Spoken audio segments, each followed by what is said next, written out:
Okay, let's get started.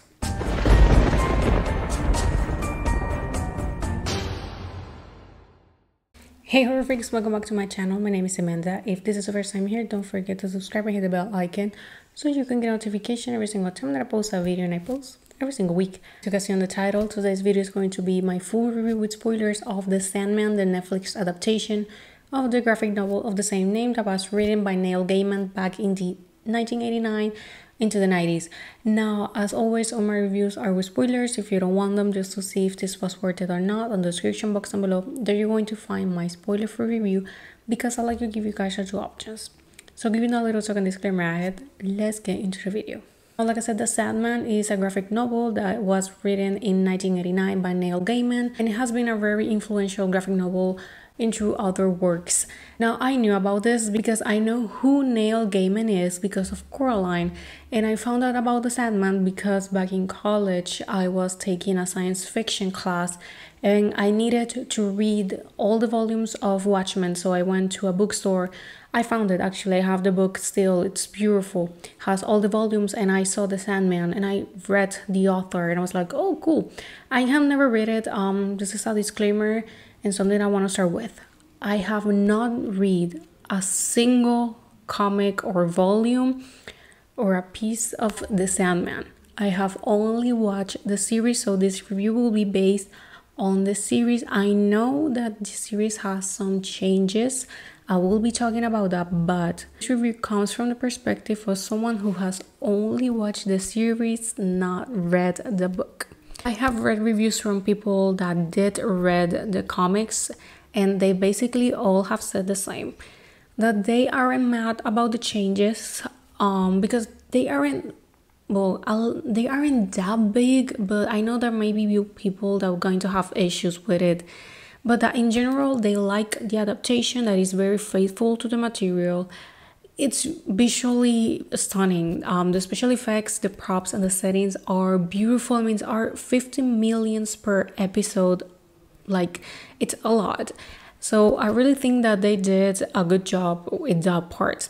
Now, to give you like the plot of the series follows the Sandman, aka Dream, the cosmic being who controls all dreams, is captured and held prisoner for more than a century. Now he must journey across different worlds and timelines to fix the chaos his absence has caused.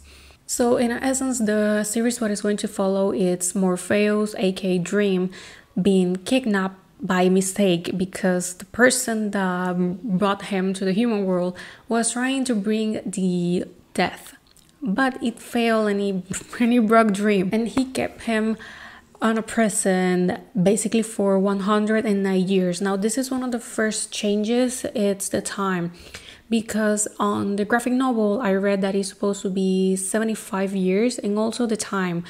The graphic novel is set on the 80s, but of course, because we are in modern times, the series was adapted to be placed in 2021. So that will be one of the major changes that people will came across. Now, the biggest changes when it comes to characters, they came with John Constantine and Dr. Destiny, that basically they were rewritten to be Joanna Constantine and John Dee. Now, there were some reference from others DC Comics characters. They were taken away, and the Corinthians character, he was placed as the main antagonist of at least the first season, because although the series, it ends of course in kind of a cliffhanger, has a lot of other material. The second season hasn't been confirmed yet, but it wouldn't be a surprise that that second season will be coming soon. I don't think so. For all that this type of series requires, and since Netflix is not like Marvel who want to push all these projects into 1 year, most likely, since Stranger Things, for giving an example, is almost the same level of post-production and production, and it's going to take almost to 2024. So I don't saying that it will take the same amount of time, but most likely a second season will take a while. I'm not mad about it, because if they're gonna do it right, I don't care. At least it won't happen like Marvel. Like, if you have watched the most recent Marvel films, you know what I'm talking about. In case you don't know, this is kind of a taking away from all the subject of this video. Marvel is having some issues with the special effects department because they are trying to push everything as fast as they can, and of course their employees are not happy about it, and they have less and less employees to work on the special effects, and that's why they're lacking. So I am happy that at least DC, although it fails in so many things when it comes to this, and Netflix it's here, at least they will take the time. So I am grateful for that, because definitely the special effects here are beautiful. Like, we have a gargoyle that his name is Gregory.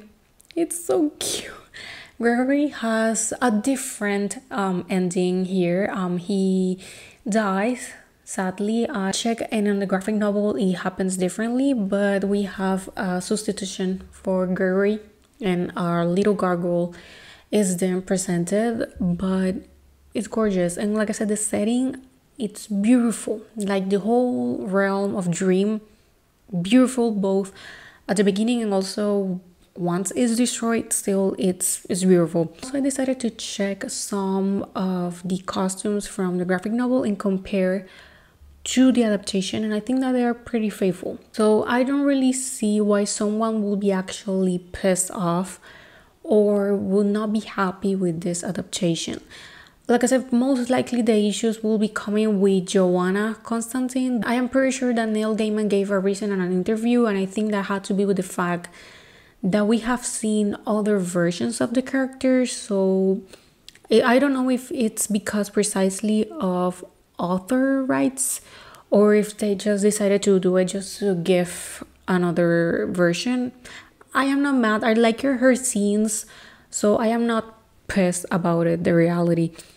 Now, I will not be giving you like the whole plot of the series, because it's long and it's a lot, but I gave you like the original plot and gives you like enough, because like, are giving you spoilers, of course, because his major purpose here is finding the things that were stolen from him. Of course he does, but he also needs to start repairing all the things that went wrong in all the years that he was gone. And while it's a process, he's able to succeed. But of course, the ending, like I said, is kind of an open ending. So of course, a season 2 is most likely to happen. I really enjoyed this series. The reality, from the very first moment, I got hooked. There are 10 episodes that each one on an average are like 15 minutes. So they are a little bit long, but I think that they are more than justified, since they have a lot to adapt into the episodes. But I think that they did a good job. Like, for what I have read, for people, like I said, that have read the comics, this is a pretty faithful adaptation and it looks good. So only time will tell, but maybe this will be a good thing and more things can be adapted, at least on Netflix, and things from DC have a proper on-screen adaptation, because like I said, we know that DC flops a lot on this type of things. Like I said, when it comes at least to the films, we know that most of them aren't that good and they could have done better. But well, I think that this is all. I think that this video was more of a rambling than anything.